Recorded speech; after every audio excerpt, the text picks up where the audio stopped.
Esta tarde saludo al doctor Christopher Chernyshiro Reina, doctor en Ciencias Económicas por la UNAM. Chris, muy buena tarde, ¿cómo estás? ¿Qué tal? ¿Cómo estás, Adán? Buenas tardes, gracias por invitarme. Es un placer.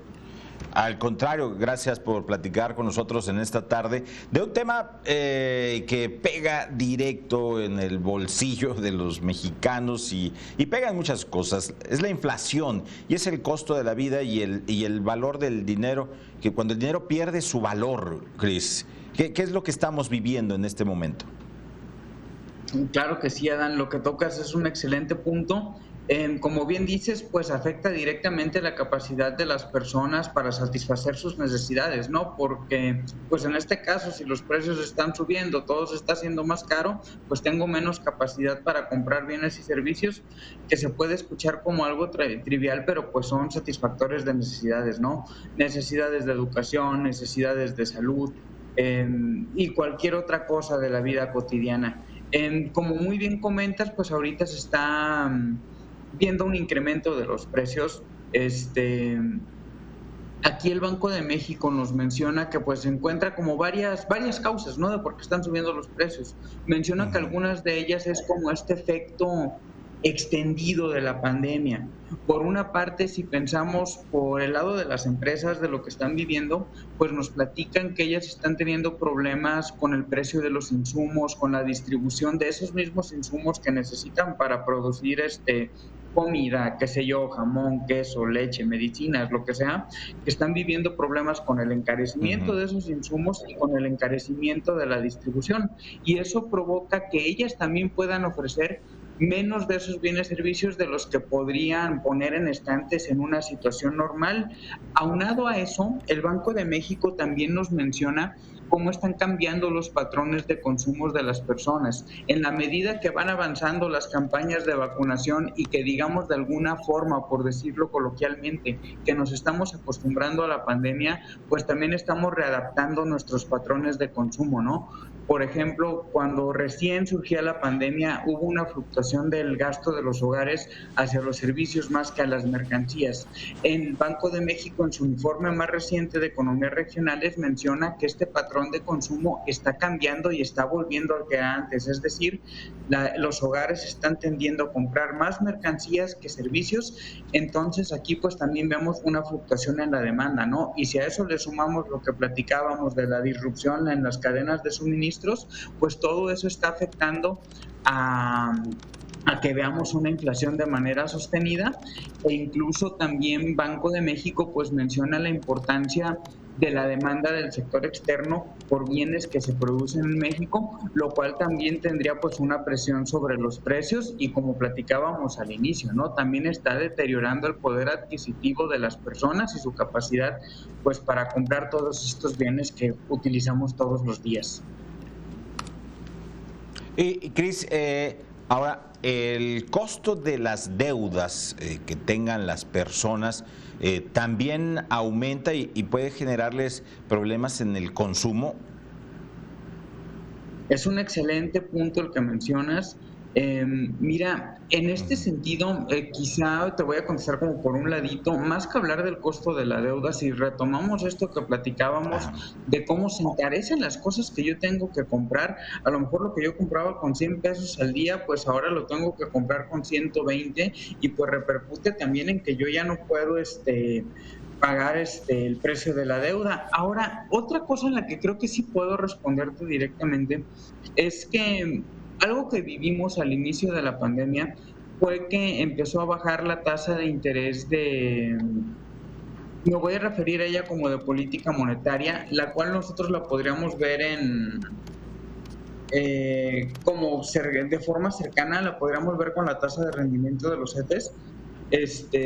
Pero nosotros lo que vimos al principio de la pandemia es que esa tasa bajó, pero más o menos, que será aproximadamente desde junio del año pasado hasta la fecha, esa tasa de interés ha venido subiendo. Entonces, si pensamos que también la tasa de interés que se paga por la deuda está relacionada con esa tasa, pues también hemos visto que ha subido, como te comentaba, desde junio de 2021 hasta la fecha, y pues también estaría afectando en la capacidad de poder pagar ese endeudamiento.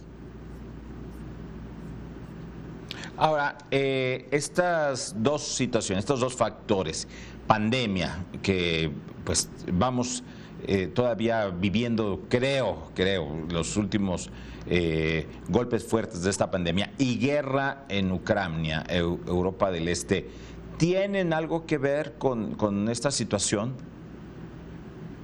Excelentes puntos, Adán. Por ejemplo, lo que mencionas de la pandemia, desde mi punto de vista y basado en mucha literatura, no solo de instituciones como del Banco de México, sino de instituciones internacionales, instituciones académicas, la respuesta es que sí. Por ejemplo, como platicábamos hace rato, la pandemia ha causado estragos en las cadenas de distribución de los insumos y eso afecta las economías, la capacidad para producir bienes y servicios. Y también, fíjate, no solamente lo que sucede afecta, sino lo que se espera que vaya a suceder. Tú ahorita mencionaste muy bien, yo anticipo como que o creo, yo creo lo mismo que tú, que la pandemia como que va terminando, se va controlando, digámoslo así. Sin embargo, algo que también hace mucho énfasis el Banco de México y que esto se sustenta en teorías difundidas a nivel mundial, es que lo que nosotros esperamos del futuro afecta las acciones presentes. Por ejemplo, en este sentido, el Banco de México menciona que las empresas esperan que vaya mejorando la pandemia, digámoslo así, en la medida que sigan las campañas de vacunación, vamos viendo menos contagios, incluso si vemos contagios de todas formas, quizá vemos menos muertes de las que veíamos antes. Todo eso tiene un impacto positivo en las expectativas del sector privado y tiene una repercusión positiva en la actividad económica actual. Sin embargo, también el Banco de México es muy cuidadoso al decir que esas expectativas podrían cambiar si hay un evento futuro negativo vinculado con la pandemia. Y otra cosa que advierte es lo que mencionabas de la guerra entre Rusia y Ucrania, la cual el Banco de México advierte que al momento que ellos realicen las expectativas, ellos realizan las entrevistas para ver esas expectativas del sector privado, todavía no se había agudizado tanto el conflicto entre estos países como está ahorita. Entonces yo creo que eso también, que sí va a repercutir y que vamos a ver esos efectos en la medida que salga el siguiente informe de Banco de México, pero yo pensaría que sí tendría un efecto. Ahora, el gobierno, desde el Ejecutivo, anuncia que próximamente anunciará medidas para combatir o ayudar que el efecto inflacionario no pegue tan fuerte en la población. ¿Cuáles son, a los economistas, los estudiosos, qué medidas son las que se recomiendan para que estos efectos inflacionarios no le peguen tanto a la población? Gran pregunta, Dan. Aquí me voy a permitir comentarte especialmente desde una perspectiva que es la política monetaria. Lo que nos dice la política monetaria es que en la medida en que yo incremente la tasa de interés, los agentes económicos, tanto consumidores como empresas, van a optar por, así en el corto plazo, inmediatamente, por bajar su actividad económica. Por ejemplo, los consumidores, en la medida que yo veo una tasa de interés más alta, yo voy a optar por mejor ahorrar en lugar de consumir para tener rendimientos más altos. La otra forma sería que cuando subo la tasa de interés, también podría bajar el gasto en inversión. Pero es que el gasto en inversión desde una perspectiva teórica siempre se considera que son recursos que se piden prestados. Entonces, en este sentido, pues como yo voy a pedir prestado, me vas a cobrar una tasa de interés más alta, entonces yo mejor reduzco ese gasto en bienes de inversión. Otra cosa, desde una perspectiva teórica, cuando incrementa la tasa de interés, otra cosa que sucede es que se encarecen los bienes que se producen en la economía doméstica en comparación con los bienes extranjeros. Eso provoca que baje la demanda comercial. Toda esta historia que te platiqué de consumo, inversión y balanza comercial, teóricamente se refleja en que baja la demanda. Entonces, también lo que nos dice la misma teoría es que si baja la demanda, las empresas, como ven que hay menos demanda, valga la redundancia, por sus bienes, van a bajar la producción. Eso va a hacer que disminuyan los precios y que veamos una menor tasa de inflación.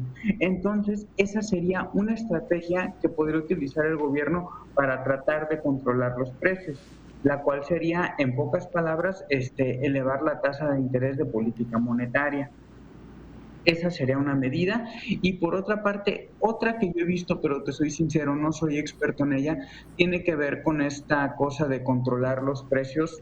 Pero sinceramente yo no soy experto en esa estrategia, no me gustaría ahondar mucho más, solamente que lo que he leído acerca de esos temas de control de precios es que no son muy efectivos. Sí, el control de precios en la década de los 70, por ahí, creo que no dio buenos resultados, ¿no?